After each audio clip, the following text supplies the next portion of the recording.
നമസ്കാരം. കടലിൽ വീണ്ടും ഇന്ത്യൻ നാവികസേന യുദ്ധക്കപ്പലുകളും മാർക്കോസ് കമാൻഡോസും ഹീറോയിസം കാണിക്കുന്ന റിപ്പോർട്ടുകളാണ് പുറത്തുവരുന്നത്. ഓപ്പറേഷൻ ഇപ്പോഴും തുടരുന്നതിനിടയിൽ ഇന്ത്യൻ നാവികസേനയാണ് ട്വിറ്ററിൽ വിവരങ്ങൾ പുറത്തുവിട്ടത്.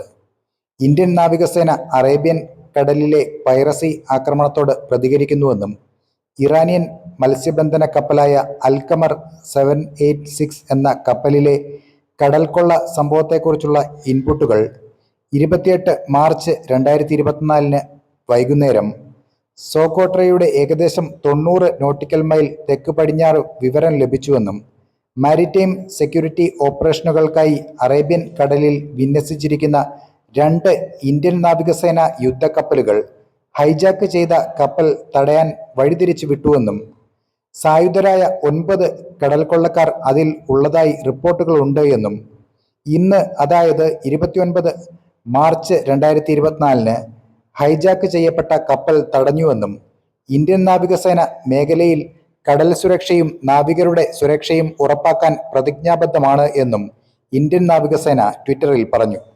അതേസമയം സ്ഥിരീകരിക്കാത്ത റിപ്പോർട്ട് പുറത്തുവരുന്നത് ഇന്ത്യൻ നാവികസേന രക്ഷപ്പെടുത്താനായി ഇപ്പോഴും ഓപ്പറേഷൻ തുടരുന്ന ഇറാനിയൻ കപ്പലിൽ നിരവധി പാകിസ്ഥാനികളും ഉണ്ടെന്നുള്ള വിവരമാണ്. ഏതായാലും കടലിൽ ഇന്ത്യൻ നാവികസേന തരംഗമാവുകയാണ്. വിവിധ ഓപ്പറേഷനുകളിലൂടെ മറ്റു രാജ്യങ്ങളുടെയും അഭിനന്ദനങ്ങൾ പിടിച്ചു പറ്റുകയാണ് ഇന്ത്യൻ നാവികസേന. കൂടുതൽ വിവരങ്ങൾ നാളെ റിപ്പോർട്ട് ചെയ്യാം. ജയ് ഹിന്ദ്.